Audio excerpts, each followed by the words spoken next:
মাগো, তোমার নাম কি? আমার নাম শিরিন। শিরিন, তুমি লেখাপড়া কতটুকু করছো? জি, আমি উপজেলা কলেজ থেকে ডিগ্রি করছি। মাশাআল্লাহ মাশাআল্লাহ, তাইলে তো তুমি লেখাপড়ায় অনেক ভালো।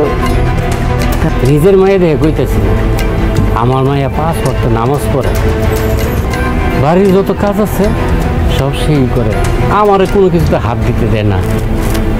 আল্লাহ তাআলার কাছে লাখ লাখ শুকরিয়া, শিরিনের মতো এমন একটা মাইয়া আল্লাহ তাআলা আমার দিয়েছেন।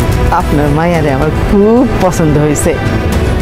কি রে মানি, তুই কেন চুপ করে বসে রয়েছিস? শিরিনের কাছে কিছু জিজ্ঞাসা করার থাকলে জিজ্ঞাসা করে নে, তুই যাচাই বাছাই করে নে, বিয়ার পরে কিন্তু কিছু করতে পারবি না। তবে একটু যদি দাঁড়াইতেন।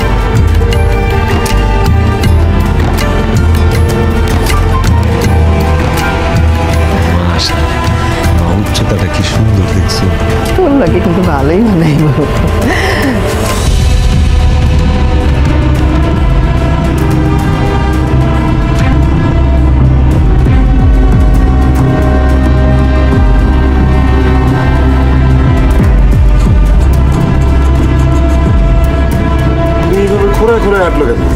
পায়ে কি ব্যথা পাইছেন নাকি? আপনি কি পায়ে ব্যথা পাইছেন?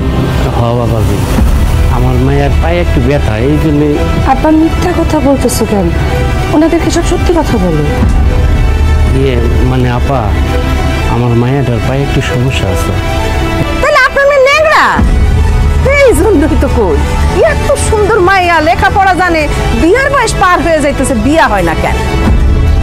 সমস্যা নেই, আপনার মাইয়া ল্যাংরা হোক আর লুরা হোক, আমাকে পছন্দ হয়েছে। আমি সব শত মাইনা নেব, কোন কি শর্ত?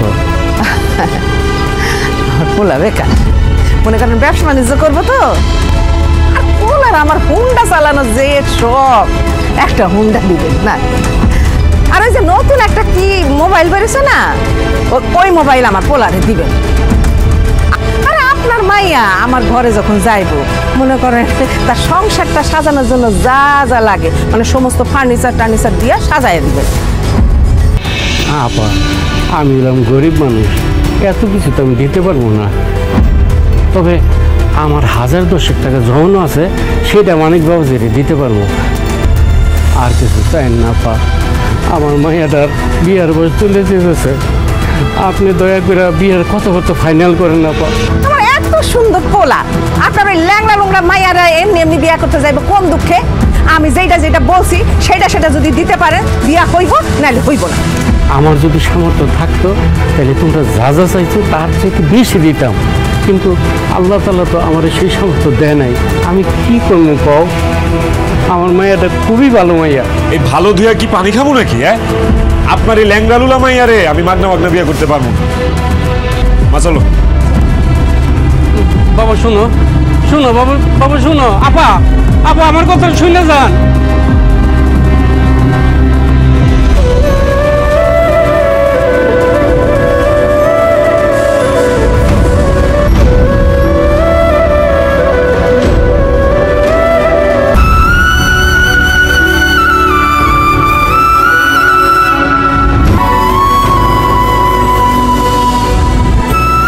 আব্বা হয়েছে, খাইতে আসো। এর আগে তোর বিয়ে ভাঙলো, আমি এতটা কষ্ট পাইনি, কিন্তু এই বিয়েটা ভাঙাতে আমি অনেক কষ্ট পেয়েছি রে মা। কারণ যে পুনরা তোর বিয়ে করতে হয়েছে মানি, এরা আমার খুব পছন্দ হয়েছে, তবে খুব মানে করে মা। তার সাথে যদি তোর বিয়ে হয়, তাইলে এই কথা বলবে আমি মহিলা শান্তি পাবো যে আমার মায়ের ভালো একটা পাত্রের সাথে বিয়ে দিতে পারছি।